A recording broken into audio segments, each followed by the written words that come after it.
To all you guys on the other end of this podcast, I just want to thank you for tuning back in. It has been a hot minute since I've jumped on here and recorded an episode.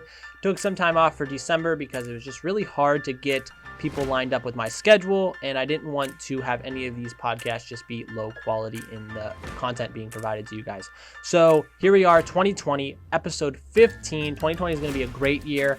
We're going to be doing some live shows. Great stuff, guys. Please stay tuned. But this episode is with Laban Marsh. He is part of Marsha Marsh Realty, big brand in Erie. If you don't know about them, you're probably under a rock somewhere. Just kidding. But if you don't know them, look them up. Great realty. Great real estate agency, I guess that's what they're called. Shows how much I know about real estate. But you should look into them. They're Erie. I think they go to Corey, New York.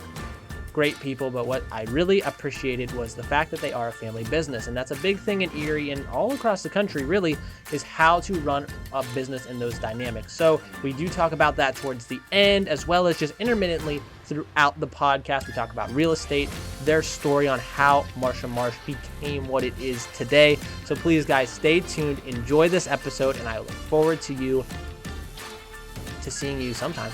I don't know when, but I'll see you. Thank you guys for watching. Enjoy the show. Alrighty, Laban, thank you for coming to the show today. How are you doing? I'm doing great. Thanks for having me. It's a beautiful Monday morning in Erie, so you gotta love it. It is. Last night I was out with some friends. We actually went to IHOP, and the roads were terrible. Yeah. I was so happy this morning when I woke up and it was actually clear and I could get here on time. That's right. But to start off this podcast, we're going to be talking about family businesses, what you guys do in real estate, brokerage, stuff like that. Just kind of all encompassing about what Marsha Marsh is. But talk to us a little bit about who you are, early stages of your life before you got into the role you are. Yeah. What is that like? So first, my name, Laban Marsh. You know, my mother, Marsha and Greg, we grew up in Corey, and I have three brothers. So it's Lucas, Laban, Levi, and Lamech. They're all biblical names, which is interesting. And so it always becomes part of a conversation. And I made the bold move of naming our oldest son, Laban Andrew II. And when you go to a doctor or school, he comes home and says, "Dad, why do people call us Laban?" You know, we always get the name mispronounced, but it's always made for a topic of conversation. And so growing up in small town of Corey, or the city, it's actually a city of Corey, we moved up when I was 13 to Mill Creek. My father, his company at Ajax had moved out, and so he found a job up in Erie. He had been, traveling back and forth for quite a few years, and then finally we decided to make a move once our house sold in Corey, interestingly enough. And so when we got to Mill Creek, we got into a big school in McDowell, and we were fortunate to have athletics that kind of keep us focused as brothers. And so we worked real hard in athletics, and I was able to earn a full scholarship to the University of Connecticut, where I played football and I ran track, which was a lot of fun, and that's where I ended up meeting my wife. But growing up in Corey, you're maybe a big fish in a small pond, and people don't think you're going to achieve much. And so the one thing I would say about my mom and dad, they always, had that belief in us so that we would believe in ourselves. And so it didn't matter what we went to pursue. We knew that they had our back and their confidence in us. The other thing is they instilled in us a faith in God and trusting that the Lord would guide us and protect us. And so I think that's where I talked to you earlier about our advisors. And our biggest advisor is just prayerfully considering our decisions, both personally and professionally. And so for us, I think we've always been guided by what the Lord wants for us, but we also recognize He wants us to work hard and really pursue what He has given us gifts for. And so in that regard, it really started with athletics. And so now being in business, and when you're employing people and hiring people, it's amazing how a foundation of being in athletics, we know that they're hard workers, they're independent, they're assertive. And so we really attribute a lot of our business success to our athletic achievements early on, because it really laid that foundation for the hard work, the dedication, the time commitment, all of those things, and the teamwork. So I think growing up in Corey, humble beginnings, moving to Mill Creek, and then going on to college at the University of Connecticut was such a great experience. And when I was in Connecticut, graduated, I ended up working for two brothers that owned a commercial roofing company. And so I watched them, and I really wanted to get into being a small business owner. And one of the things that they recommended was, I don't care where you are, the first home that you should buy is a multi-unit, so that somebody else is helping paying for your mortgage. And so my wife and I kept that in mind when we decided to move back to Erie after I lived in Connecticut and worked there, and then she graduated, worked in Manhattan for a time for Ernst & Young right before the trade towers went down. She was in World Trade Tower 3 in July of 01. So yeah, it was, and again, it's amazing how the Lord has positioned us both with experiences and things like that. So, from the beginning, it was always, understanding humility, but also having that confidence and that duality of knowing that I don't know everything, but I've also been prepared and have a lot of knowledge that I can utilize and implement. So, yeah, for sure. I mean, you have to have the ability to, like you said, think on your feet, use what you learned to be able to almost create or predict what's going to be happening next, so that you can be as prepared for it as possible. Right. Now, how old were you when you had the interaction with the roofers and you were like, I really want to start my own business? So I graduated when I was, I think, 21, 22. So I started working right away. In fact, I had come back to Erie for a short time for that summer. My wife was finishing her master's up at UConn, and she was playing field hockey. So I wanted to be able to go back up, spend time with her. And so I found a job in roofing, and had just worked summer jobs laying shingles, and this was commercial, so it was a whole new ball game. But that's where kind of they knew I graduated from UConn, and the owner had his engineering degree from UConn, so I had that foot in the door. Yeah, and then within 3 months, they named me vice president of sales. I learned all the systems, had some big accounts with the United States Coast Guard down in New London, and so had some really great experiences early on. And realized that, man, I would love to do what these guys do, whether it's in roofing or something, but I always enjoyed the aspects and the functions of a business, how it works. So that's what kind of drew me to becoming a broker.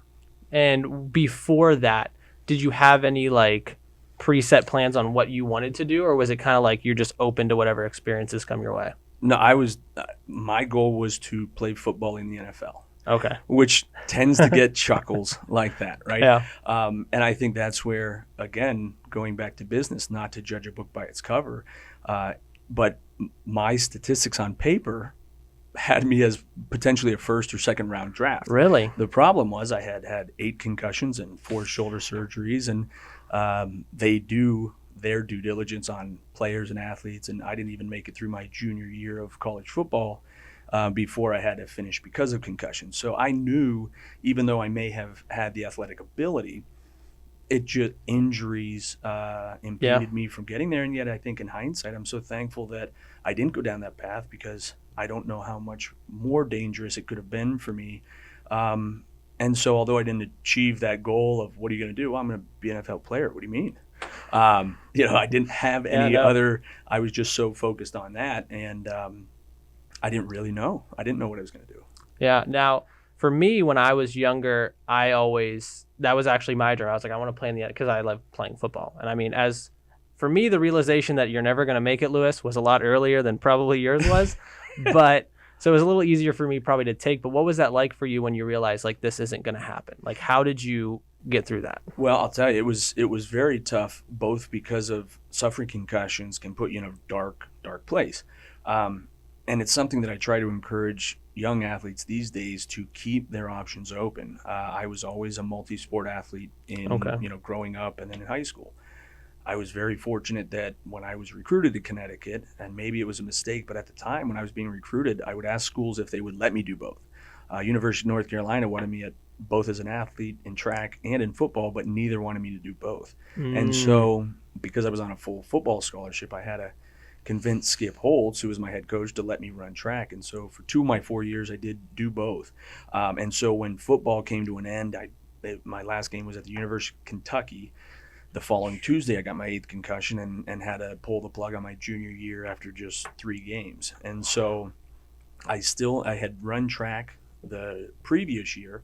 And so this just enabled me to focus exclusively on track and one sport, which I hadn't done in all of my career, high school or college. And so thankfully, with football ending, I had track to focus on. So, and I talked to somebody over the weekend about that. Had I not run track and had not had the option to do something after football, it would have been really tough. As much as you're there to focus on academics, when football or sports are such a big part of your life, whether or not it should be, it was pretty difficult. But because I could revert that and focus on track, I did, and thankfully I had a lot of success. At the time, awesome. Some of these guys from Miami, I ran in the Big East. So guys that you might not know, Willis McGahee, Andre Johnson, Clinton Portis, I've beat in a foot race, which is pretty cool and gives me as close to, hey, I competed with NFL athletes, just not on the football field. Exactly. So. And I mean, and like you were saying, those same traits that you learned are now carrying you through what you're doing today. Absolutely. And that's where when people ask me, will I let my boys play football? I don't know if they want to. I would talk to them seriously about it, but I don't see where I could have gotten those life lessons without the game of football. Track and field is a different sport, a different animal. Football is something where, and my college coach, who was coaching in the NFL, he got inducted into a Hall of Fame down in Newcastle. I went down to see him and asked him what he would say, and I just encouraged him to get the crowd hyped up like he would with us. And he says, Labes, these people don't understand. And at the time, I'm like, what do you mean? And yet you start to realize that the general public cannot understand the mentality that it takes to sustain a career in football, whether it's college or especially in the NFL. Not the scrutiny from the outside, but the physical requirements and the mentality that you have to have. I mean, it is a battle that people just really, you don't want to see behind the curtain, I guess. And so that's something you realize, and it's hard to get away from the game, even watching it as much as I love it. Some of these tough plays, it's hard to watch because you know what they're going to feel as far as repercussions in the weeks, months ahead and possibly years. So it's an interesting game, but there's too much money in it for it to go away, I think. So yeah, for sure. Just got to be smart. Exactly. For sure.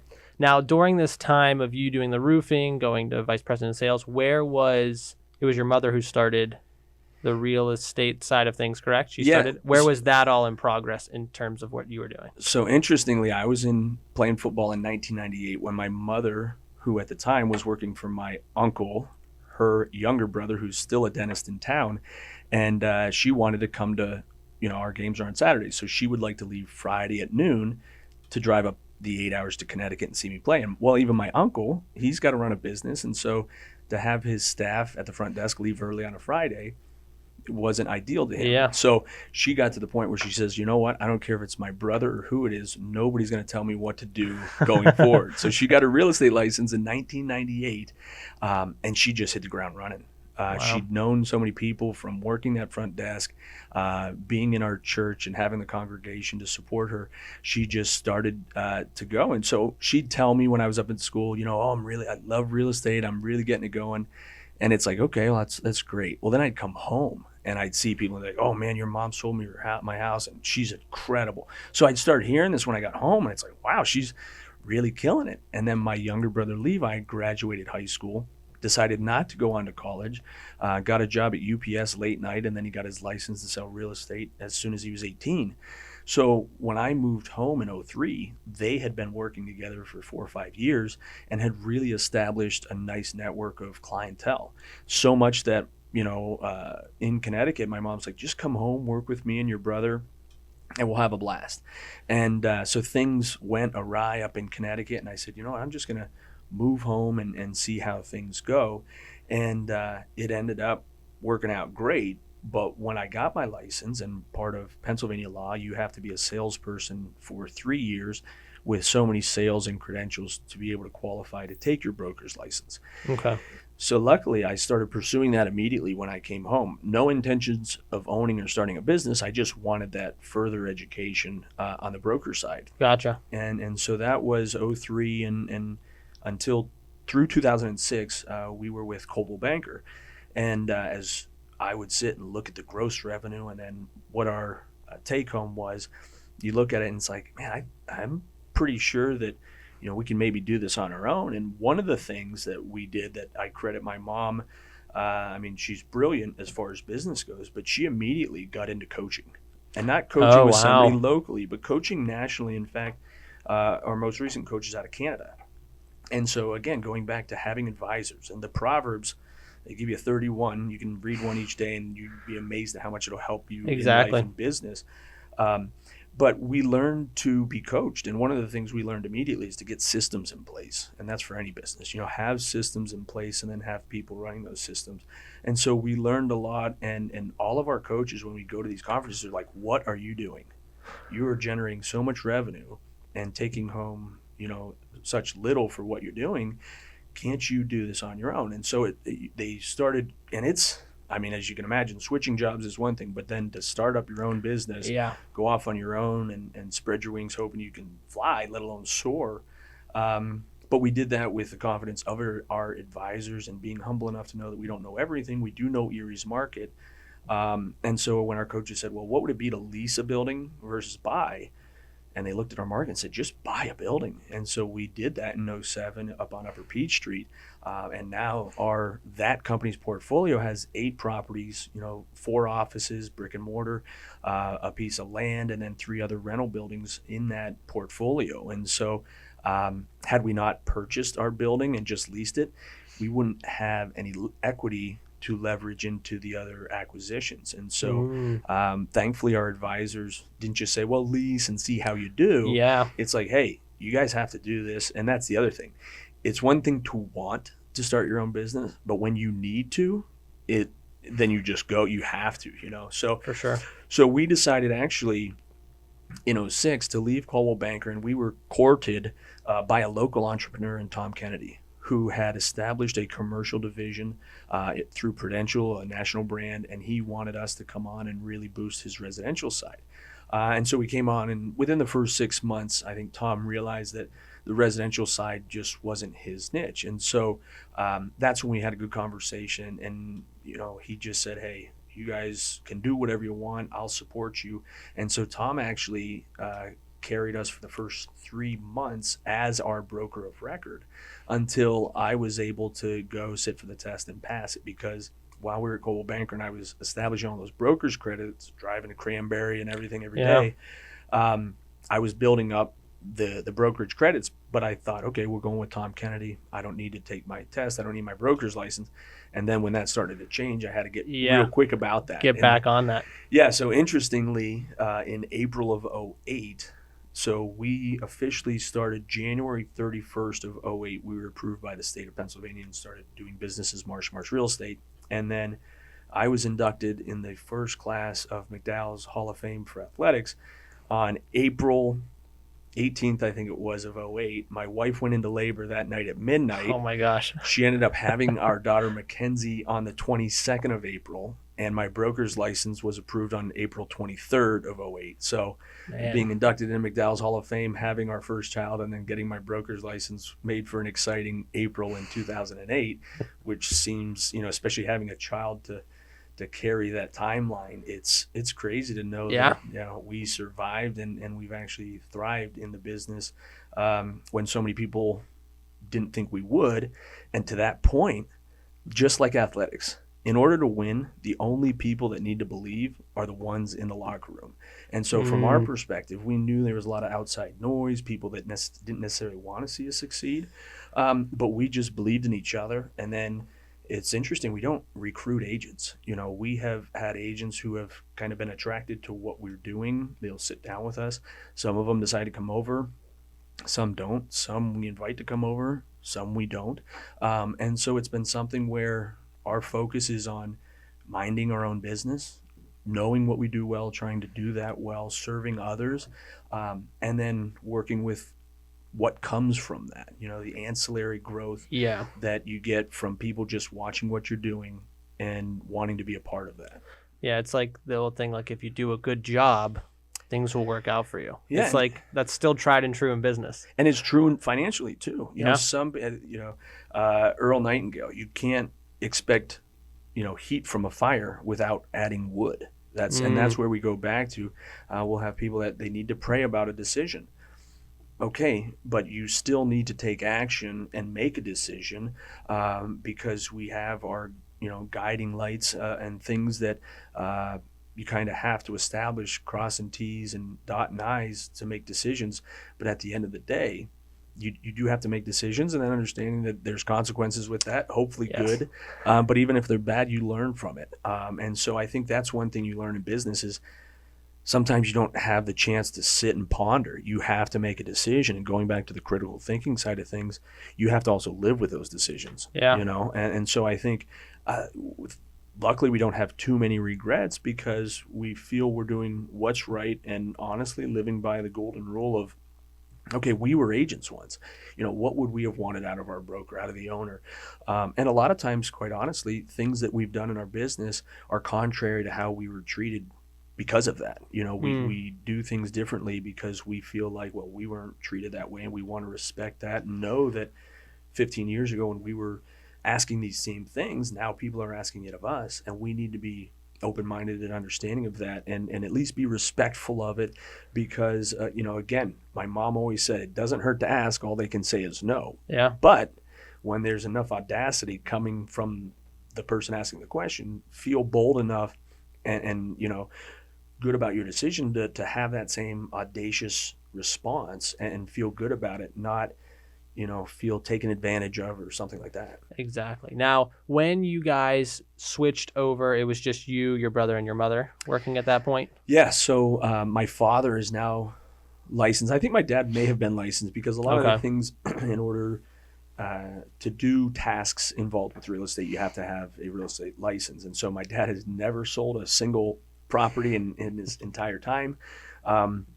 But yeah, my dad got in the business and has helped my mom running signs. And as my daughter used to call it, going out real estating. He would put signs out for my mom and lock boxes up, take pictures, all those things. Gotcha. And when we talk to agents about, their business and even growing that business, a lot of times it's good to look internally. Who do you have in the household that can help you, especially if you have teenage kids who are usually more tech savvy than those of us who are a little bit older? Leverage that, and so that's something my mom did, and my father was happy to do it. And so, but the business is owned by my brother Levi and my mom, my dad, and ourselves as 25%. And quite honestly, our older brother Lucas is now a part of the business. And a lot of the reasons why we set up our business the way we did through the coaching and that was for succession. And that conversation with my mom is extremely difficult, as you might imagine. And again, it's just trying to be prepared for the future because we set the business up with the idea that, my mom and dad have 12 grandkids. I have 4 kids. My brother Levi has 4 kids, and then the other 2 have 2. And we'd love our kids to have the opportunity to utilize this company to do whatever they want. My wife owns a mortgage company. If they want to get into mortgage, there's so many aspects to the real estate industry that can service it. And I'm talking plumber, electrician. Oh, for sure. I mean, everybody tends to have some hand in real estate in that regard. Attorneys. I mean, the list goes on. And so what we love about real estate is that it serves so many people, and it is the foundation of any community, especially in our town with property taxes, and that's a whole nother conversation that we could get into. Yeah, for sure. But we wanted to create a business that could be sustainable. And so especially when we sit and talk as the founders of the company, when we have our monthly meetings, it's not about necessarily what we're doing right now, although it is. It's 5-10 years from now, what's this going to look like? And what roles, I don't care what grandkid wants to step up, but that's the beauty of this business. We don't compensate you because you're a Marsh or what. Yeah. Like, you need to put the work in. And that's one thing that Levi and I especially, who just said, yeah, let's just try this. And I think our wives must have been as crazy as we are to support it. And looking back, it was crazy, but because we needed to do it, and our focus was just to be successful. And it's amazing how when you write down goals and you have a focus, how they have a better chance of coming to fruition, having built that in your mind already. Yes. For success and just staying positive. Now, going back to what you said, talking about that conversation with your mom, you said that was a difficult one. Explain a little bit how it was difficult and how you did it anyways? So, and talking about succession, of course, is coming, we're 12 years into business. The conversation that I recall the most was when we were with the former brokerage, and my mom would come home crying about something. And I just said, well, let's do something different. And she says, then you do it. Then you just start it. Yeah. And she knew I had my broker's credits and things. And so it's like, oh boy, okay. And of course, Levi and even Lucas, before he was a licensed agent, he was one of our advisors. He knew all the dynamics of our family, but he also had business acumen from what he was doing in marketing and things like that. So, but when my mom put that on me, like, hey, then you do it, put it together. And it's like, okay, well, I've been in sports. I've been a captain of a team. I've read enough literature on small businesses and how to start it. I've looked at the financials from the previous companies we've worked for. And quite honestly, when my mother, as a salesperson, is generating $500,000 in revenue each year, quite confidently, that's something that you can bank on. When I can sit and have a conversation with her to say, okay, this is how much revenue you're generating, but this is how much we're going to be able to get you for operations so that we can run the company essentially on your shoulders. And so the tough thing for me sometimes is that I'm not much of a revenue generator. You know what I mean? So I'm not that I'm a drag on the system, but you have to look at it, in the black and white and the revenue and the expenses. And so that's where Levi and my mother have generated that revenue to where they're bringing in anywhere from $600,000-700,000 a year to a company that's doing $3 million. And so we can compensate our agents differently than maybe other brokers do, because my mom is somebody who isn't going to get in a position where she's like, hey, I want to make $240,000, but I'm only going to be producing $300,000. Like, you have to understand what works and how it works. And so one of the things that we really try to take pride in is educating our agents through the transparency of our business. And we share all those numbers with people. And we do it because, it's in a KISS method, right? Keep it simple, stupid. I needed to create a compensation plan that was easy to understand. And so as we were starting this business, we pulled from the Remax International. We pulled from the Keller Williams and the Millionaire Real Estate Agent. So don't recreate the wheel. Look at who's doing it well, and then see what you can peel back from what they're doing and create your own thing. And so that's where we've kind of piecemeal, if you will. And it's interesting because 12 years later, the system that we started with still works. And it's amazing, and it works very well. Our top agents are absolutely crushing it, especially when you look at Erie's market and the average numbers. And so in that regard, I'm just so thrilled that it's worked out the way we thought it could. But again, it's putting that plan on paper, and then watching it through, and then making tweaks and changes. Because we have, from when we started to what we're doing now, we're no longer in the newspaper. We were spending $50,000-60,000 a year on newspaper, but podcasts, different things with social media. We looked at our business and said, listen, the Times News is a fabulous organization. Yep. And they're doing great things locally, their journalism. But for us in marketing real estate, it was a major expense that we didn't see returning much on the revenue end of things. And so those are tough decisions. Same thing, the Otters. We've been sponsoring them for years.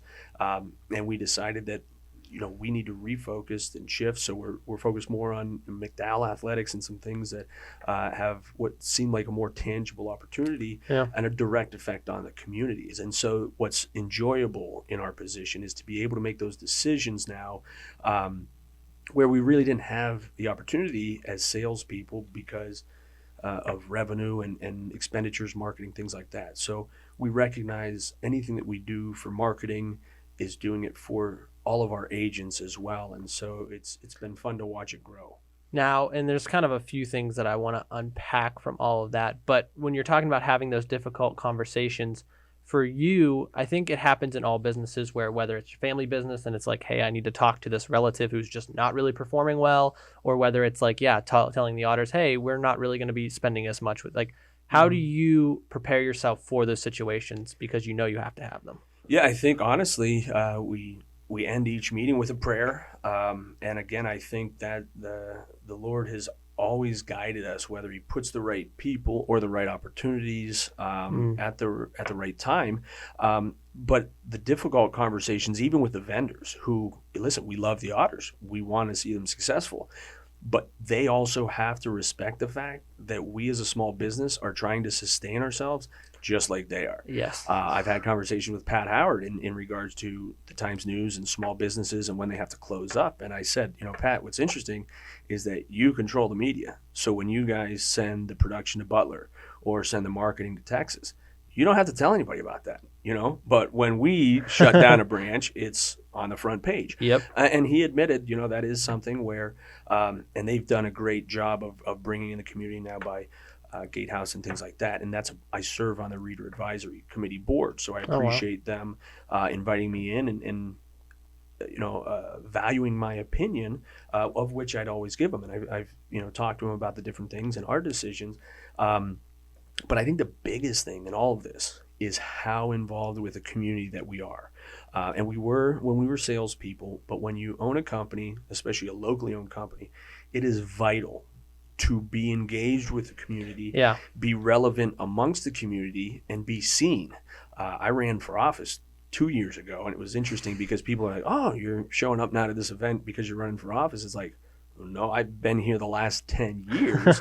It's just you recognize it now because, well, in all honesty, it was always Marsha Marsh. So for Levi and I'll go to a closing and I'll have an attorney say, oh, you're covering for your mom. It's like, yeah, I'm covering for my mom. They think she does everything. They think she does the books. They think she does all that. And so for us, it's understanding what the community wants to understand or needs to understand. But the fact of the matter is all of us are, Lucas, Levi, and I all coach at McDowell. So things like that we try to give back and be a source of our community, quite honestly, like so many people were for us, whether it was in Corey or in Mill Creek growing up. The support of a community is huge. Yeah, and that authentic marketing goes a long way, especially I feel like in an industry like you were saying where it's who you know and creating relationships.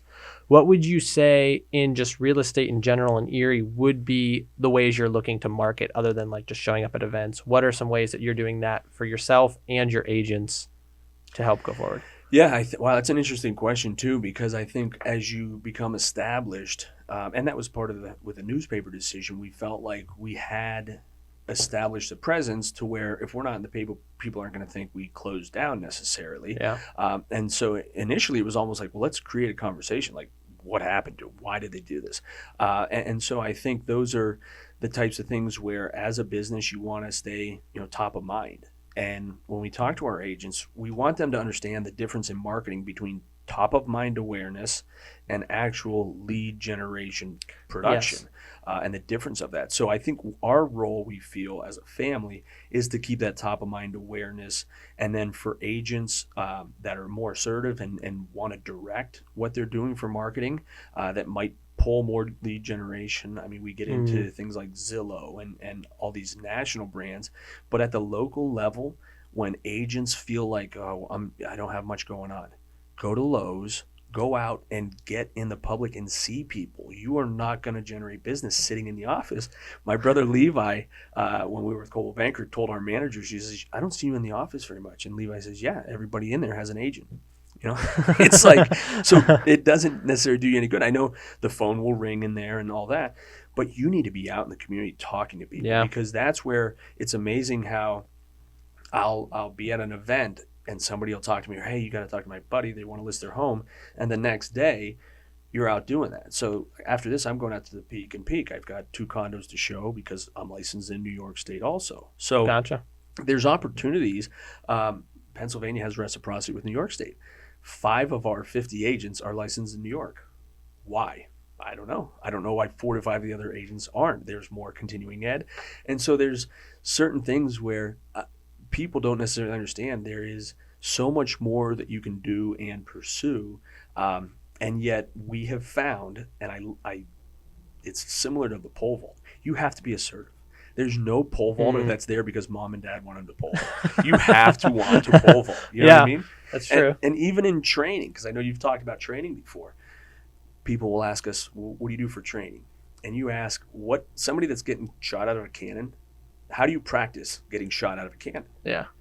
You just have to do it. You know what I mean? So to get those experiences, but we're a phone call away, a text message away with any of these questions. And typically in the real estate game, it's the bureaucracy of, the 4-page contract in New York is different than the 11-page contract in PA. Excuse me. So, I mean, I can work with anyone on the processes, but that's where somebody's going to be successful in real estate when they're assertive, when I don't have to tell them what they need to do. They're asking me, what can I do next? I've already completed that, and so that's where, if you're going to get in the industry of real estate, you need to be assertive. Yeah. And kind of also going along with kind of the marketing side of things, I did a little bit of research on like the real estate industry in general, because admittedly, I don't know very much about it, but how do you see, like, with millennials becoming more and more of the buying market? Obviously, that's going to change some things on how you market, but how do you see that as a trend in Erie? Is that are millennials still growing in Erie, or is it still, how does that look for marketing to them, or just? So it's interesting because the idea would be that the understanding is that millennials actually are better savers than your Gen X. And it's interesting because so much the last 10, 15 years when we sell homes, fortunately, people are able to get into homes with not necessarily a whole lot of hand money or pin money. They do need some down payment depending on the type of loan program, but there's seller's assistance, there's all these other things. So I think there's a misconception that millennials or the younger generation have to wait, to buy. My wife and I bought right away that duplex. We still own right by Vincent. In fact, we lived on the second floor. We had 2 nuns from the Sisters of St. Joseph that lived on the first floor. So our mortgage it still is $775. They were paying $525 downstairs. And so here's the key: as tenants upstairs, even though we own the building, I still put $525 into that rental account so that it had $1,050 in gross revenue with $725 or $775 in expenses. So all your principal, interest, taxes, and insurance were tied into that. And so I made sure I treated myself like a tenant. The same is true as a business. Marsha Marsh Real Estate rents from 8840 Peach LLC. Now, 8840 Peach LLC and Marsh Team Realty are owned in the same structure and ownership percentages, but for business purposes, we rent from the other. And so the same idea as, a young person trying to get started, that was our foot in the door. And now we put that's one of our few properties we have on a 30-year note. But it's something where we now, I think we owe $67,000. It still rents for $1,050 or more each month. And so it's just, how do you eat an elephant? One bite at a time. And so that was our first property, and why we encourage millennials and the guys that I work for in Connecticut. That's what they told me to do. And so I took heed to that. The other thing, when I started to research and talk to investors, the 2 things that any real estate investor always pointed out to me was they wish they would have started earlier, and they wish they would have purchased more. And so I got real aggressive on acquisitions early on. And as the market's changed, it's interesting because we've adjusted things that we're doing. Now interest rates are historically low. So I would always encourage people to get into the real estate game. But it's as simple as, what's your revenue? What are your expenses? And make sure those expenses are legit, because you don't want to guesstimate and forget your quarterly water, sewer, refuge, or whatever it may be. And so understanding all of that, there's a great opportunity for millennials. And I fear that there's a misconception that they're too young, or, whatever it may be. But and most people know to check their credit. If you have reasonable enough credit, and if you're renting, you probably have good enough credit sometimes to buy. I had a tenant that just moved out after 6 years of renting from us. And I remember the day I moved her in, my wife, who helps me with running the credit with her mortgage company, it's like, she could buy right now. She could qualify right now, but she just didn't want to. And this is true, I think, with a lot of millennials, they don't want to be tied down. They want to be able to maybe travel for weeks at a time or whatever else. But the expenses, whether it's the roof or the furnace, all these other things, I think what we try to provide in regards to a comfort, and we also have a property management company, the value that we provide is our relationships, our vendors, our plumbers, our electricians, the people who a typical investor would say, oh, I don't know who to call. Well, we do. Yeah. And the You difference have those. when we call, we talk to them sometimes daily, weekly, whatever it is. And so they're responsive and they're going to get out because we're one of their top clients. But if an investor calls who maybe hasn't called the HVAC guy in a year, the HVAC guy is going to be like, okay, I'll get to it. But Yeah. when we call, they go right out because we're a client of theirs that pays on time, all that sort of stuff. So establishing those relationships are what we did so that our clients would be able to just call us. And now it's like, yeah, we'll get somebody out there. Now, with the whole millennials and you're saying renting, buying, what I've noticed is a lot of them are flocking to more city type living. How do you see that as a shift where not so many people want the suburb life anymore?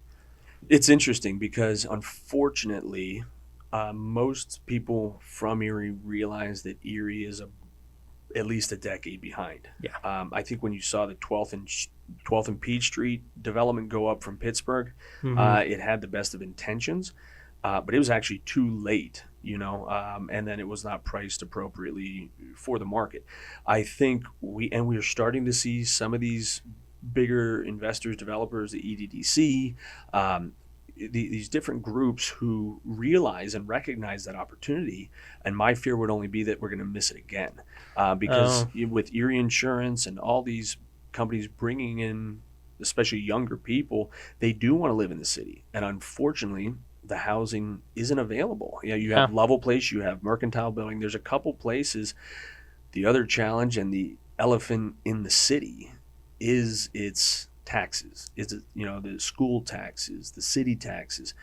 County isn't even under wraps. So from my perspective, as an owner of property, and I've said this before, we have traded potential equity in our real estate, especially in the city of Erie.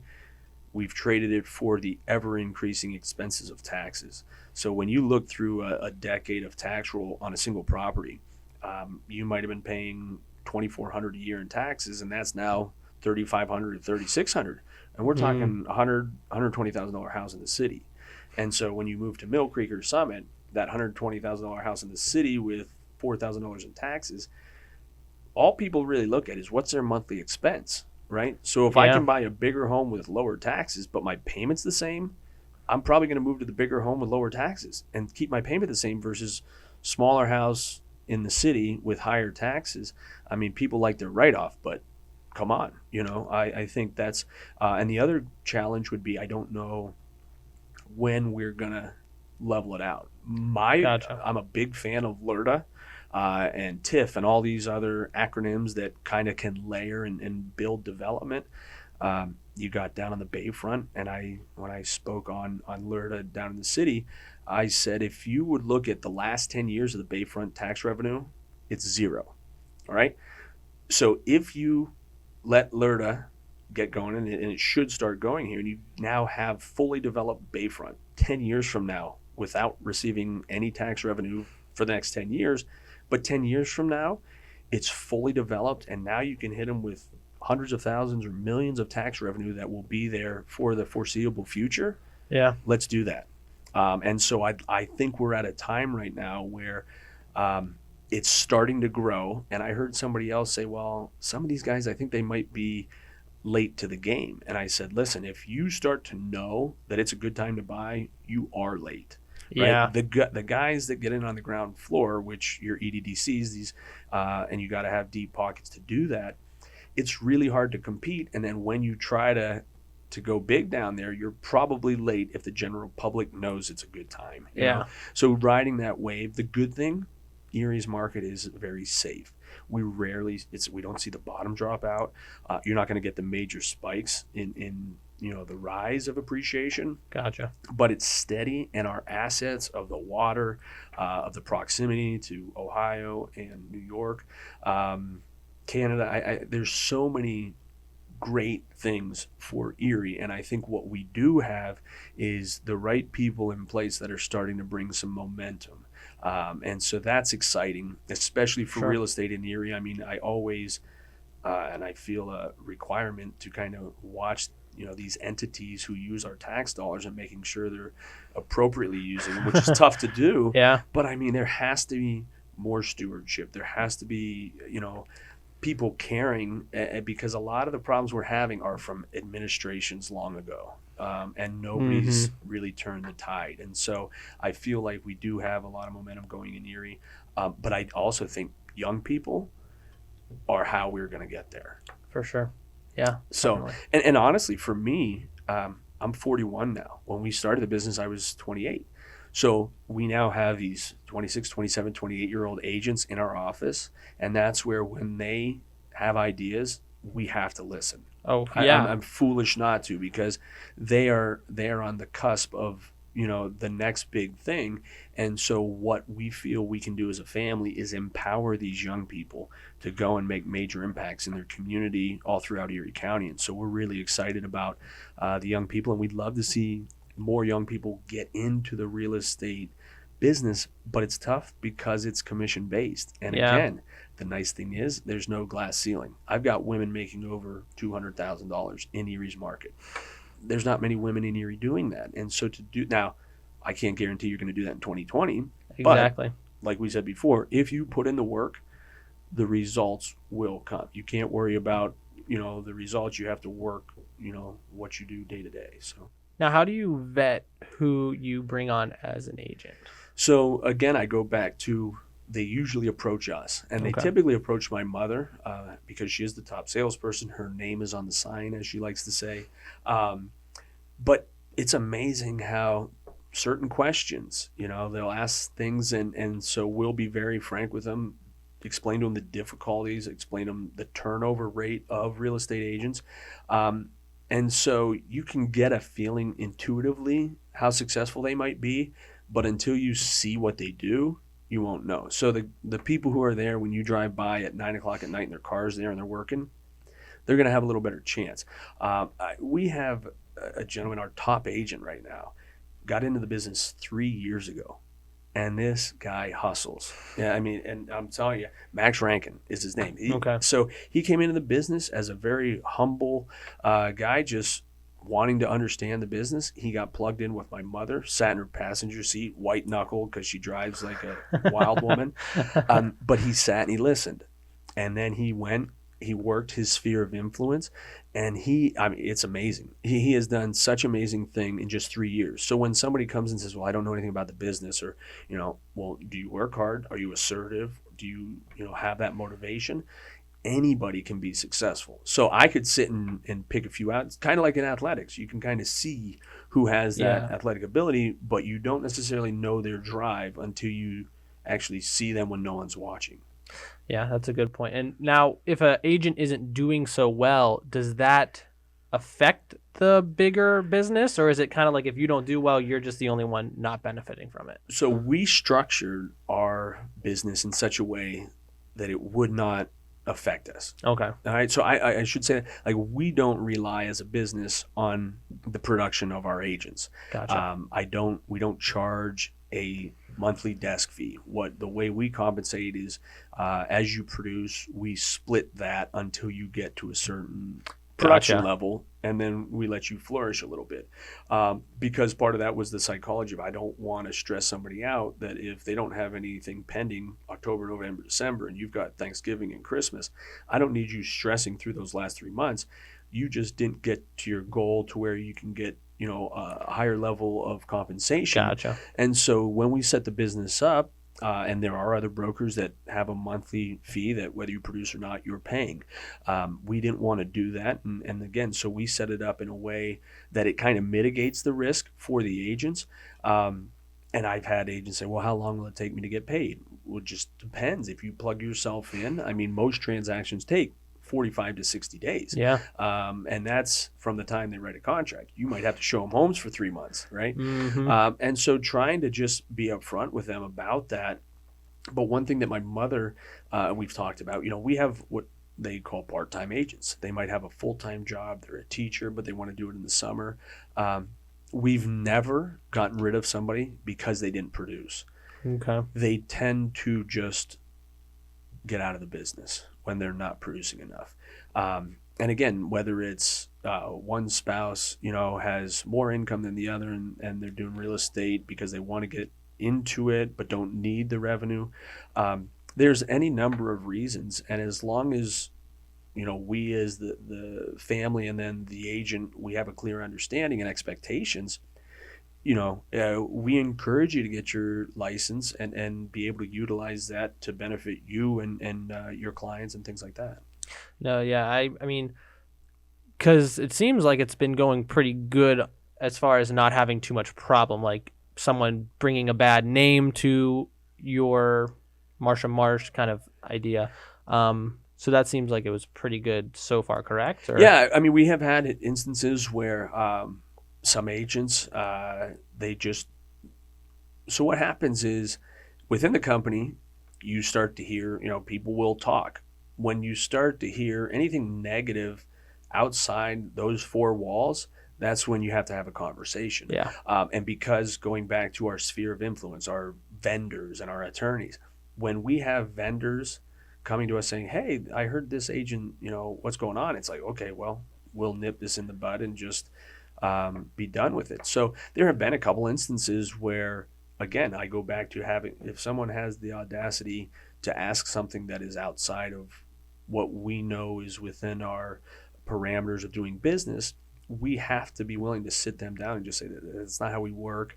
You're going to need to find someplace else. And that's true with clients too. We have clients who we've told agents, there's sometimes where it's better to I'd rather let you down now than disappoint you later. Exactly. Because your expectations are not in line with how we do business. And I think, I tell people, I ask for permission to be honest, and it's like, well, you should always be honest. I know, but the honest thing is you're out of your mind with what you think this thing's going to sell for, and I'll come back after you list it with 2 other agents. And I think that the interesting thing about our business is that I can actually, walk away from a deal and people are like, well, you're not going to list this? It's like, no, I think it's probably better that you list with somebody else. You know what I mean? It's just not going to work out with us. Yeah. But being honest to be able to say that, and after enough experiences, you start to see red flags for how you do business. And then it's like, well, I don't have anything going on, so I'll just list it overpriced or whatever. And then 6 months later, they list it with somebody else. And you're like, you know what? I knew it from the start. I should. And then you just do for whatever reason. So I think the more confident you get in the business with how you do business, it enables you to make those decisions. And if you're in a position where, like we are, if it's not working out, it's like, well, we have other agents. If you want to meet with them, maybe, and so that's where just being honest with the clients and again, the relational thing, the other thing we teach is the DISC profile and understanding people's personality, because I'm a D personality, but I also know that the S, you're more sympathetic people, it's going to take a little more time. You're going to have to listen to some of their family stories and other things. And so to be able to adapt to people's personality is something that is pivotal in any sales position, but especially in real estate, because if you're just trying to get through the contract and you got an engineer or somebody that's a C personality that wants to read every line, they'll never do business with you if you just keep pushing them out and don't let them do what by nature they like to do. And it seems like that is a big part, is you need to meet the client where they're at. Right. It's not so much pushing your personality on them. And it's really cool to see how you guys structure it, where it's just honesty up front, like, hey, this is the expectations. And also, like you were saying, the risk mitigation, where you don't feel like you need to rush a sale to make ends meet. Right. Which I think helps people sell better. Yeah, it does for sure. I mean, I don't even think of it much anymore, but I do recognize that obviously everybody sells real estate to bring home income to their family. But I think what we try to explain is that once you nurture the client and take care of the client, and I tell every client, listen, a deal might fall through or they don't get the home they thought they wanted. And I tell them all the time, we will sit at a closing table and you will be so thankful that this home didn't work out and you're in the one you're in. And I just staying positive with people. Of course, I don't have a crystal ball, so I don't know that's what's going to happen. But I do know historically, that's how it pans out. They're so thankful that it went the way they did. And as long as we learn something along the way, that's what we're here for. Yeah. Now, with the business growing and getting more agents, how is it being less hands-on everything for you? Do you enjoy that part, or is it kind of like... So I enjoy it because I've been able to get back into the business, if you will. So when I moved home, I was selling real estate, making good money and enjoying that. When I realized I had to start becoming a business owner, it's interesting because I don't make as much money as most of our agents anymore. But that's okay. But what happens is you have to realize, again, your strengths Yep. of the business. And for us, administratively, like I did our books for 7.5 years. I don't know how I did it now that we have a full-time controller. But those things and I have a full-time property manager, which I did, early on. And so it enables me to either meet with the agents and do those things that they're all dollar productive, but you have to be able to look at it and understand that my role doesn't necessarily generate the revenue directly, but hopefully my encouragement of these agents and the systems that we help put them in place grows their revenue, which down the line grows the back end of the bottom line of the revenue. So again, but that's just the inevitable. You got to deal with the expenses. But again, I think the biggest thing that we offer for our agents is that firsthand experience because like Max Rankin, you run your own business. It's under the Marsha Marsh umbrella. Yeah. This is on you. And he recognized that. We challenge them all. So he's spending his own money on marketing outside of what we're doing. And I think that's the best part about this business. You can do as much or as little as you want, but understand the results are kind of what you put in. Yeah, it's each agent is their own entrepreneur almost because Absolutely. they are in control of what's going on. Yes, they have you guys to rely on and to resort back to, but if you're not doing what you need to get, like you said, to spend your own marketing, like getting that stuff out there, you're only going to do as good as you put into it. Right. And I think relying on their, because they're coming from a different place. I was there 15 years ago, but again, the times have changed. And so I think, again, for me and for our family, the role is more listening. I mean, we still go to coaching, we still get outside advice. But it's just like any organization. If you talk to the people on the ground, the foot soldiers, they're the ones that you're going to really see how things are. Because I recognize, as hard as it is, because I feel like a peer to them, I'm also a boss, which can be tough. I know I'm not going to get that intimacy that I once had when I was a fellow agent, and so you try to keep that relationship in such a way that these agents feel confident talking to you, and we like to think we do. But I also understand it's not an intimidation thing necessarily. It's just the roles have changed a little bit, and in that regard, I have to kind of step up. I can't just be another agent. I actually have to have, and you feel that responsibility. Yeah. And I enjoy that pressure, I guess, if you will. Gotcha. And I guess that's what helps you to be able to keep going forward.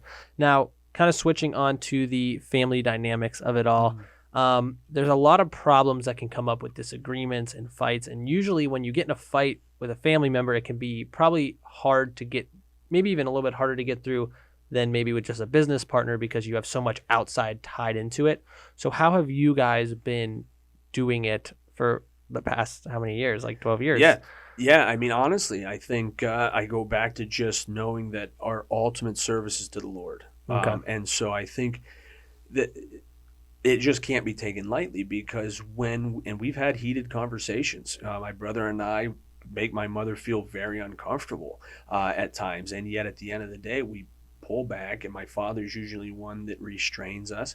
And nothing, it's good debate, and we've always had that. But I think when you recognize that I trust my partners and its family, that whatever they're doing on their own time is to the greater benefit of the company. And I think when you have the confidence in people, if I thought Levi's out golfing every day and now I'm here working, it's never going to fly. Yeah. Levi's on the golf course all the time, but he's made so many connections, and anybody you've talked to in business knows a lot happens on the golf course. But it's what's your attitude? What is your attitude? My attitude is that Levi's out there. He's doing well in golf. He's improving his score. I'll still beat him when we play head-to-head. But he's building his business, and that's how he does it. I coach track, like the pole vault. And so there's different ways to grow your business. But I think when you look at it, it's a lifestyle. And so I think, again, when Levi and I, as much as we're business partners, we have different personal interests. I serve on a number of boards. He coaches different teams. And so we understand our role in the overall dynamic. We both hold meetings. He's more of a C personality. So it's more on the contracts. If we get any new paperwork, things like that.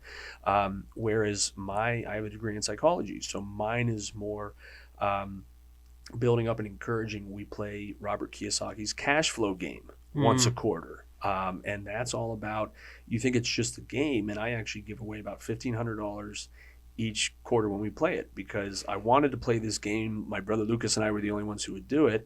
And then I'm like, well, let's play it as a sales meeting. And then you realize, well, you either have to have food or some incentive for these guys to show up. Get in the door. So the first time I had the game and started handing out $100 bills, they're like, oh, I can play this game for sure.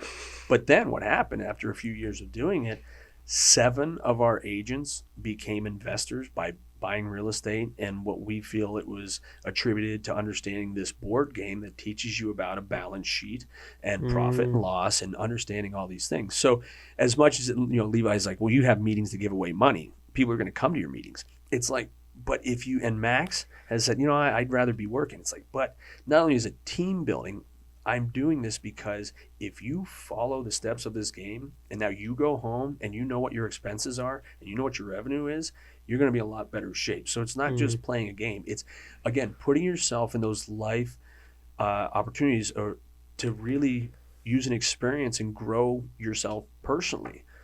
So, yeah.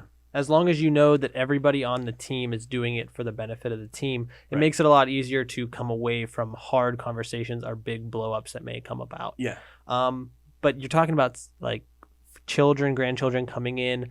Have you ever had any issues in dealing with like outside client to family, not client, outside agent to family agent relationships, like being harder on one than the other? How does that work? It's interesting. I think most people would tell you Levi scares them, which again, I know this is being, broadcast, so I recognize it could be heard. But it is true where we have different dynamics. Now, my mother is just going to say, do whatever. Well, I hold the broker's license, so I'm the one who has to sit in front of investigators if something's done wrong. And so sometimes when my mom brings on an agent and says, oh, yeah, this Levi and I will say, well, no, actually, you have to have this paperwork, this and this. And so understanding that if you talk to my mom, okay, I might need to rein you back in because she's well-intended, but her job is to just be going 100 miles an hour. And we have hired people to make sure that they cross her T's and dot her I's because she's an I personality. And most good salespeople are. But what do I personalities lack is that C aspect of critical. And in our real estate game, you really have to be on top of your paperwork and all those things. So that's where Levi's critical perspective, my mom's, we're all a little different, like the E-Myth book. We all understand our roles, but the way it works is, again, first knowing who we're serving ultimately in the Lord, but also knowing that whatever I'm doing, it's to benefit the business for the future. And I mean, part of the reason why we named the business after my mother is biblically, you need to respect your mother and father, honor them. And so we try to do that with my mom's name on the side. It's a catchy name too. It is. It's interesting. I mean, she married into that name, but what's worse, and we're pretty far out from the Brady Bunch, but it's Greg and Marsha with 4 boys that start with an L. I mean, it was late 70s, early 80s. But it becomes a topic of conversation to a certain extent. Yeah. Now, you're talking, and it's very evident your strong faith and how important that is to you. When it comes to company culture, how do you present that? Do you guys just unapologetically like, hey, we're going to have a prayer before the meeting? Or how do you navigate that? We're very unapologetic about it because I think, again, it's one thing to talk about Christianity or your beliefs. My youngest brother's head pastor at Girard Alliance. So, I mean, he has like carte blanche, can talk about the Lord anytime he wants. For us, I think what I love about it is that we're in a secular society. And so I don't often talk about faith. I just try to live it, So I'd like to think that we don't really talk about it, I guess, that much in in business, but people just know it. We try to show that. Yeah. If anything, it's where you seem to be a little different or whatever that may be. But we're absolutely unapologetic. And yet I think the best example of that is just to treat anyone and everyone just as you would want to be treated. I don't care about the color of your skin. I don't care about your gender. I don't care about your sexual orientation. All we care about is that we're going to treat you the way the Lord has directed us to do that. And so, and again, we're not perfect by any stretch, so I don't want that to seem like, but we recognize the world that we live in, and yet more than anything, the example that we can set by living a life that would be pleasing to the Lord is what we're trying to do by servicing others. Yeah, and I think that's really cool because I think that it's nice to see businesses that do hold such strong beliefs, but it's like, hey, like this is just who we are. Nothing against anyone else. Just let us be who we are. Yeah, and again, I think I would like to think we don't have to talk about it because people sense it in how we treat people or do things. And listen, I'm sure there's people that say, yeah, I've dealt with him. He doesn't treat people real well. But here is one thing that we stand. I go back to that audacity. I have learned that you do need to stand up for yourself and your convictions. And it might be different than somebody else. And I go back to, you know what? It's better that I let you down now than disappoint you later. Yeah. And part of the reason I ran for office was that, hey, people know that I'm unbiased. I don't care if you're a Republican or Democrat, Libertarian, Green Party. I want to be a steward for Erie, Pennsylvania. And I think that got shot down quick. Oh, really? I mean, the political world is tough. And it's already built in with so many precursors that I don't know that it can be broken. I mean, it's an interesting time that we're at, but if people just treat people like people, we'd be better. Yeah, and I think that's one of the really encouraging things of the newer generations is a lot of them are very independent thinkers. Yes. A lot of those molds are broken where it's like, well, I'm this, you're that, we can't get along. Well, and it's interesting because in Connecticut, I had studied sports psychology a little bit and took a couple classes in the master's program, and we had a Greek professor that said to me, the more educated you become, the more open-minded you become. And when I think about that, and I think about how closed-minded society can be, it makes me wonder if we're just really undereducated. And in part, I think we are. And undereducated in a way that you just not opened yourself up to learn new cultures, and that's the other thing. In real estate, there are very different cultures. We had sold a piece of land that was owned by an Indian owner, and a Russian business entrepreneur had purchased it. Well, the Indian took his time to get his, the job going. It just took a little more time. Whereas the Russian businessman's like, why aren't trucks on the lot the next day doing work? Well, they're culturally different ways of doing business. And so, and Erie's kind of a melting pot, as far as that goes. We're not as diverse as I'd like to see us, but part of understanding the diversity of culture is respecting others, even though it's not the way you would do things necessarily. It's how they've done them. And that's where I go back to, you got to listen a little bit more. I still like to do my due diligence and understand kind of what their tendencies are. But then it's going back to understanding their personality traits, what's going to get them over the finish line in regards to sales. And sometimes just not listening and thinking, well, this is the way I've always done it, so this has got to work. Well, if it doesn't work, and that is a major problem, I think, in Erie is, well, that's the way we've always done it. Yeah. Why? Well, that's just the way. Okay. Well, what do you think? Step back and what would be the best approach, and take that approach as opposed to, well, that's the way my mom or dad did it, or that's the way my brother said to do it. So. Yeah, and I think with coming in the generations, I think that is where you see a lot of the change in Erie, because a lot of people are, hey, like, well, why is that always what you did? Like, give me a reason. I always hate when I ask someone, hey, like, why can't I do this or what? And they're just like, oh, just because. Like, why not? And they're like, why do you keep asking me questions? I'm like, I just want to know your thinking behind the decision you made. And it scare you that they never thought of a different alternative? They're like, to that point. Oh my gosh. Yeah, I guess that makes sense. Right. But I'm like, and I think that's that humility, right? There's that duality of I know I don't know everything, but I also know a good amount. Yeah. And so where is that balance of having confidence in yourself, but also knowing that, Open-mindedness. open-minded to the right, I'm going to take advice from people who I know and have seen do it themselves versus, and that's where I get into financials or even attire. I'll see somebody pulling a real nice car, real nice outfit. You look at their financials and it's like, wow, you should be wearing cutoff jeans and a tank top, dude.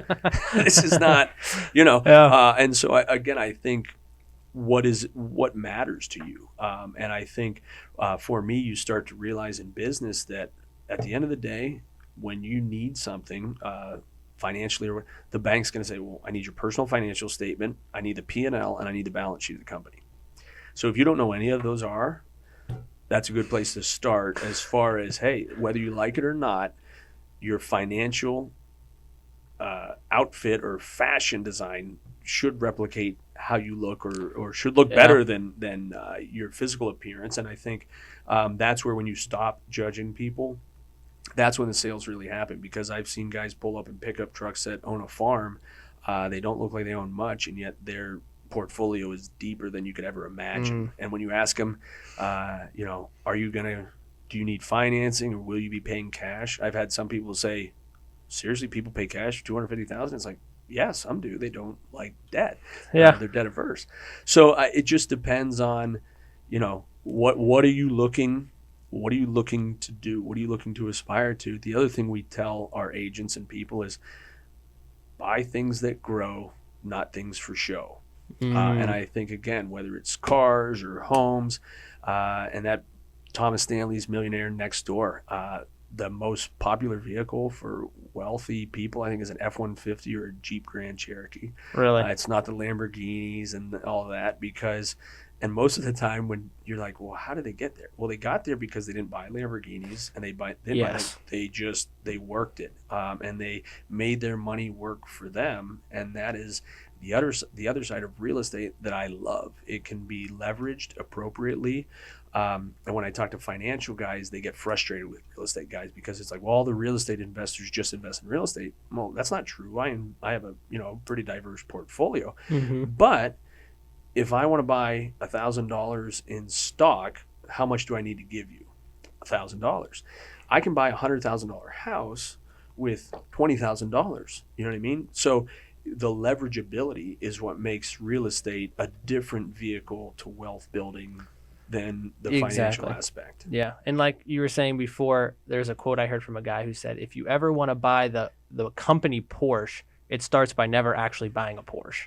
It's a Porsche. Oh, Porsche. Adam Williams My will get bad. you for that. That's Sorry, why Adam. He's Williams. Gonna kill me. Yeah, he will. But Porsche. Have you ever seen his license plate?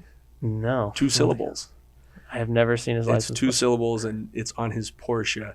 Yeah, but you're right. Let me recorrect that. If you ever want to buy the company Porsche, there you go. Never buy a Porsche. That's and Adam does have a Porsche though, so you'll have to ask him. Yeah, he's done. That one. It's over. Sorry, Adam, you're stuck where you're at. But no, kind of drawing out like the last few questions.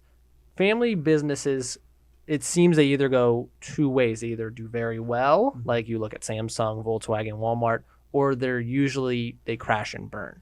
What do you think, if you were to like put in a few points, are some things that if you're in Erie starting a family business are pros and cons that you need to be aware of? Wow.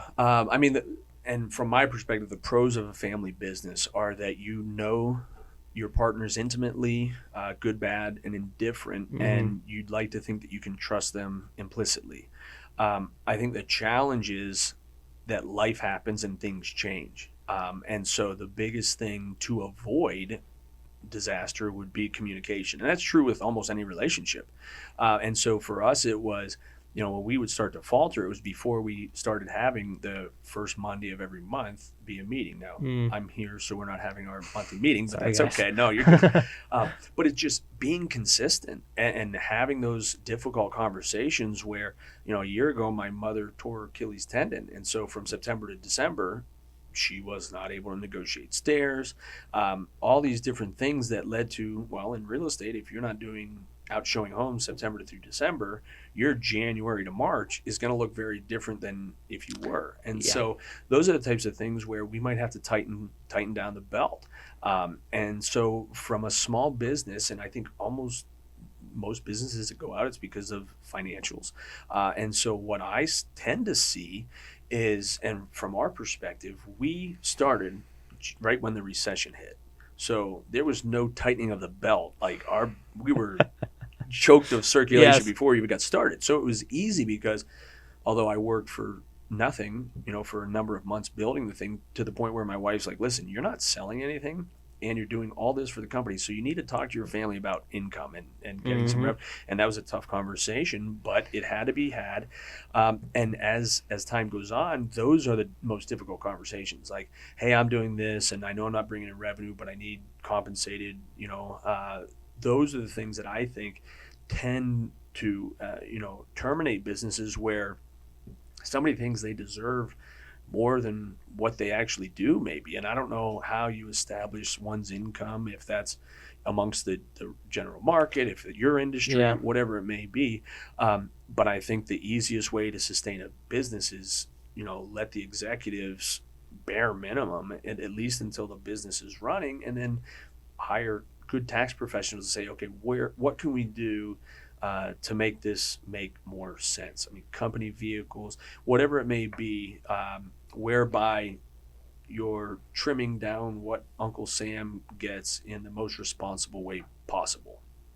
Gotcha. Now, another question that I had was, and I heard this through a guy talking about family businesses, is that it's hard for family businesses to innovate sometimes because a lot of people can be stuck in their ways. And you were kind of saying it seems like it's split up like 25, 25, 25. How is that a hard thing for you guys? Or are you kind of all on the same page of like, let's try things? Or yeah, I'd say we're all on the same page. There's definitely times where, my mother is a generation ahead and she had life experience that are different than my brother and I. And so there's times where maybe an agent will propose something and her immediate response is absolutely not, right? And I know she hasn't even thought about it and hasn't really, it's just her knee-jerk reaction to change sometimes. And that's true for a lot of us. And the other thing is, don't be offended by it, right? Because we've had agents ask about our structure, compensation structure, and can we change it or should we change it?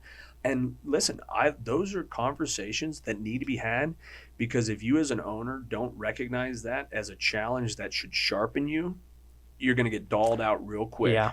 I'm telling you. And so that's where I think understanding that even in the ownership, the agents tend to know who to approach for certain questions, right? And so I think that's where understanding that we're all on the same page, but you are going to get a different answer if you ask my mom, if you ask Levi, and if you ask me. Yeah. And so if it's something that's going to change the trajectory of our company, and I've told people before, we'll all have to talk to my mom and Levi and my dad and even Lucas about it.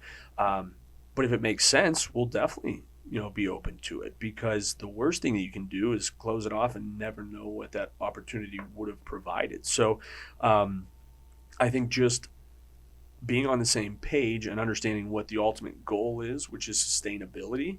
But and for us, it's not revenue. It really isn't. It's looking at our expenses. We probably look at our expenses more than we do our revenue, just because the revenue is going to come in. But if you keep your expenses as trimmed up as possible, what you're going to look at the end of the year is how profitable were you? Not were you profitable, but how profitable were you? And I think that's where, if you can delay gratification to the back end, and now you have a company where it's like, okay, we've been profitable by $100,000 at the end of each year. Now you can get a $10,000 raise because it's there. But next year, if it falls back, we've got to, readjust. So I think, malleable, being flexible, being willing to change, but more than that, changing earlier. If it's kind of like the general public and seeing the tide rise. Like, if you're just seeing it rise, it's you miss the ground floor. So you got to nip it in the bud early and be willing to be flexible before it becomes a problem. And I think that's the hard part if you don't know your numbers, if you don't know your business. And so going back to delegating, I think as much as I've delegated property management, I've delegated bookkeeping, I still get those reports. I still look at those things. So I can see if something looks fishy in the P&L or in the balance sheet to where I need to talk to the controller and just say, hey, why is this here? It's always been here. But if I didn't know and I just had delegated it out forever, I mean, it could crash and burn quick.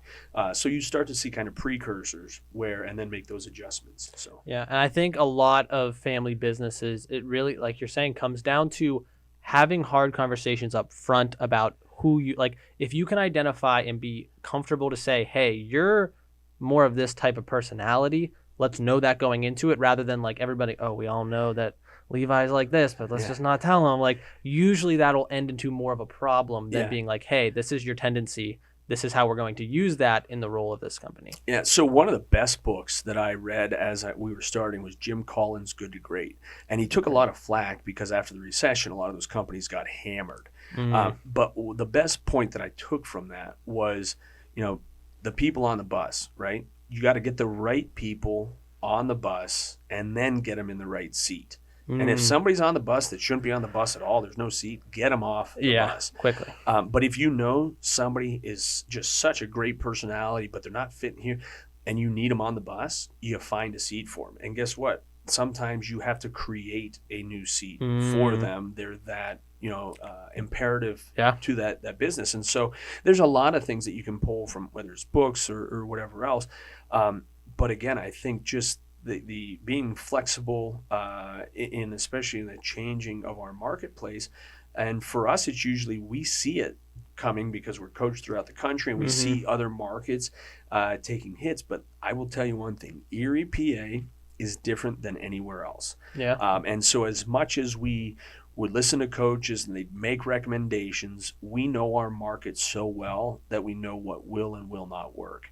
And it's not for lack of trying. A lot of the things that they think would work, we'll try them. And it's like, no, it just doesn't work in Erie's market. Erie is a different market. Yes, it is. And real estate itself is very localized. So when people say, well, I'm licensed in PA, I could sell something in, the middle of the state. I have no idea what the middle of the state looks like, And even when it comes to working with buyers, I tell buyers I sell things from West Springfield to Corey into New York, down south a little bit. But if you want to be in Fairview, you have looked at every Fairview home. You're more of a Fairview expert than I am. And so as long as it's within the letter of the law, I can negotiate and things like that to your specifications, because I know that you might know more about that niche of market than I do, but I'm the one who's going to get you through that finish line. Yeah, you're going to help carry them through. Right. Now, some of the last questions, I like to ask everyone this. What is your favorite failure and why? And by favorite failure, I mean a failure that really isn't a failure because it either taught you something or in the future it actually benefited you, but in the moment you looked at it as a failure. Wow, that's interesting. Because clearly, I have had failure. And I think because I don't dwell on it, it's becoming kind of, I guess I don't look at it as failure, as far as not finishing a football career. In regards to failure in business, I've been pretty fortunate to not have too many losses. I guess I'm a little frustrated and I'm struggling to come up with a major failure, if you will. But honestly, I go back to, I put so much time and due diligence before I make decisions, especially financially, asset acquisitions, whatever else, that I think it's mitigated my risk of failure. I've tried to position myself with really smart people as far as partners go. One of my business partners locally that, he's advised me on other entities. He's somebody I would go to with any financial questions. So it's like I feel my biggest failure was the state representative. I ran for state rep. I didn't even get to the general election.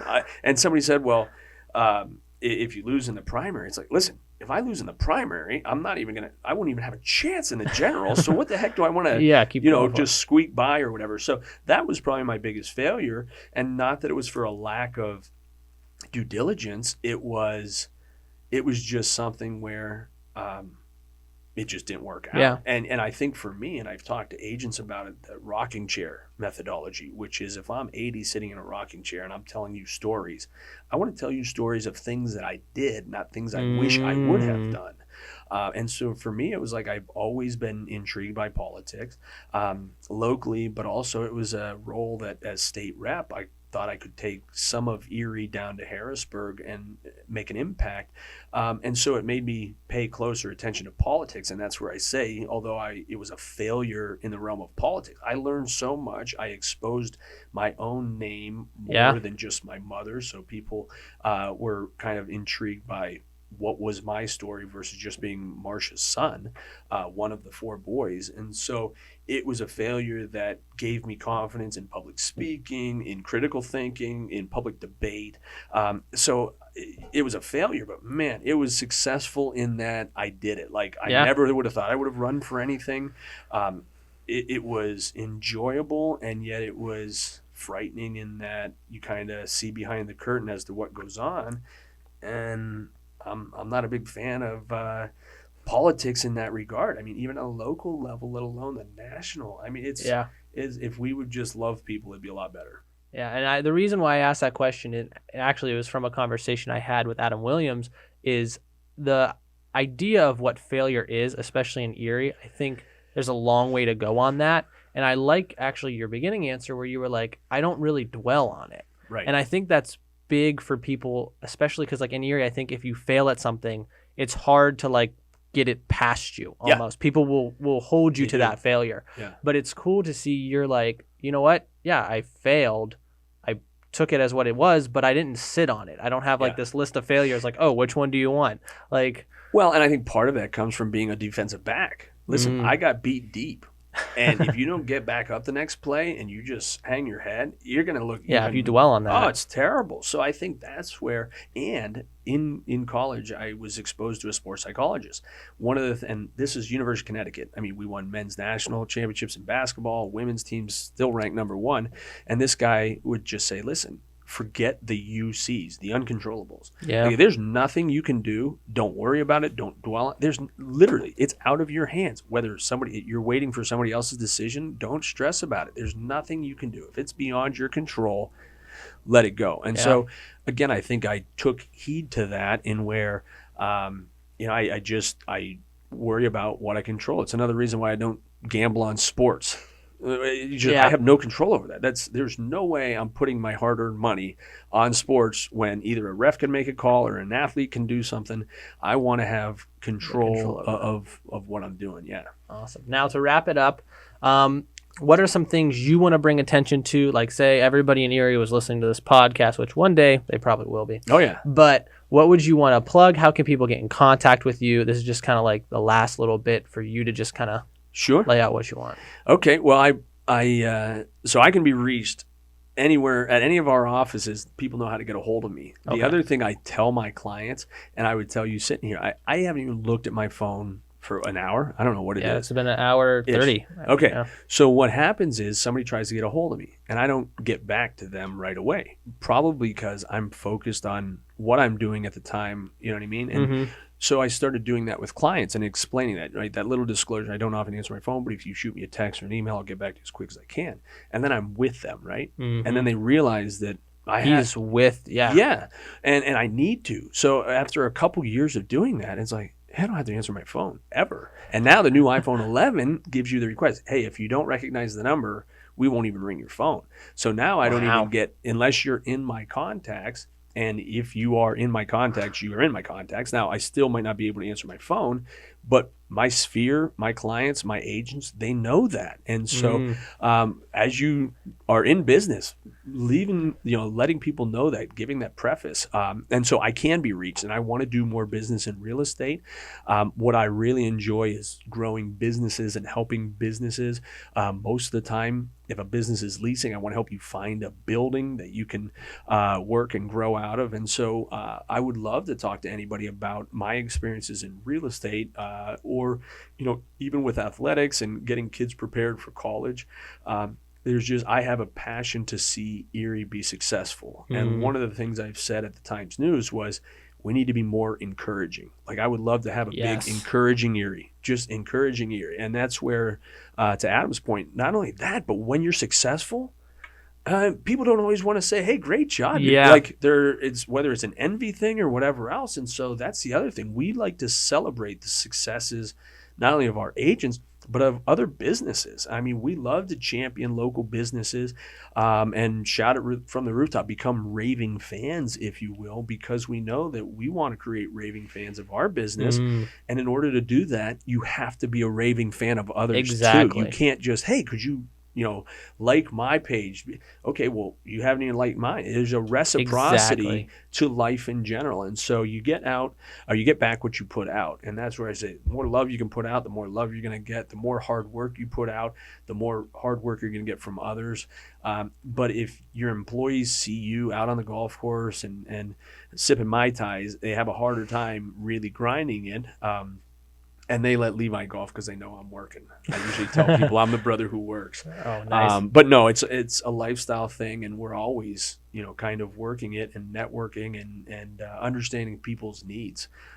Because again, it's not always they don't need a house or a building. Sometimes they need a connection. They need somebody, something outside of real estate, but they know we know so many people that we can usually help them get connected. And so it goes beyond the walls of a home or a commercial building. It's building those relationships. And so from my perspective, I'd love to have lunch with somebody. And I think about that in the industry. Like, I don't know how more people have not called my mom to go to lunch or ride in her car. Well, the riding in the car, she's a little dangerous. But, I mean, she's open. And I remember when I first asked our former broker, "Hey, who are some local entrepreneurs that I could talk to?" And his response was, "Well, I'll meet with you, but you don't really need to meet with them. Just sell real estate." And I'm like, no, I want to understand how people did what they did so that I can learn. And that's the other thing. There are going to be people that are going to throw up roadblocks, sure. But the personality we have is, if the door isn't open, I might kick it down. You know what I mean? It's like, if I want something that's behind that door, I'm not just going to wait for it to open. I'm going to kick it down. And if there's another door behind that, go right through that. But for Erie, again, grow and build on each other, believe in what we have. And I've said before, we've got so many natural assets like the lake and Presque Isle, but our people are such a bigger asset than anything else. Yeah. And so going even back to the marketing and things like that, I'd rather see you just get in front of people. And you're going to sell more real estate if you get in front of more people, as opposed to send out 1,000 marketing pieces of postcards or an email. If you get in front of people and you ask for business, like, "Hey, who's the next person you're thinking that will buy or sell real estate?" And they think of that name, and you contact them, and then you lead to another, and you have to delay gratification, because that lead might not turn into a transaction tomorrow, but 5 years down the road. But you got to nurture it. You can't just have a deal, thanks, get your paycheck and go Move on. Yeah. You got to nurture and create clients for life. That's awesome. Yeah. Well, thank you so much for being here. My pleasure. I mean, this is awesome. Hopefully great content for a family. Oh, what is your wife's podcast? We'll put that in there. That's a good question. I can't remember the name of it, although I should, right? She's already through her first season, but Marsha Marsh and Andre Munar is her business partner. And again, it's not just mortgage, but the financial understanding. And I think just communicating with people in a way that is more relevant. And I think podcasts are a great thing that people are listening to all the time, and educating. And that's the other thing. Man, we have so many forms of media to learn from and to take, and then being able to apply your own experiences and knowledge. I just love where we're at in this world right now. I think it's an incredible time, and so many opportunities. So I wish you the best. I mean, I've been following you. I look forward to all that you do, and this is awesome. So congratulations. Yeah, so thank you very much, and you have a good rest of your day. Thank you very much. And that wraps it up. Episode 15, guys. Let's make Erie great. Oh my gosh, love this guy. All the great content that he was talking about, from how to handle family situations, which can be really sticky, and having hard conversations with people. I mean, I absolutely suck at having hard conversations, but with these kind of things that he is talking about, I'd rather disappoint you now than let you down later. Kind of an adoption to my new philosophy that I want to get into. So guys, thank you so much for watching. If you are in the market for buying, selling, or wanting to be a real estate agent, please look into Marsha Marsh. They would be a great company to work with. Love everything they're about. Hopefully we'll have them on again. But thank you guys again for being on this podcast after such a long stint of not being here. Thank you guys for watching. As always, please rate this podcast. I will see you later.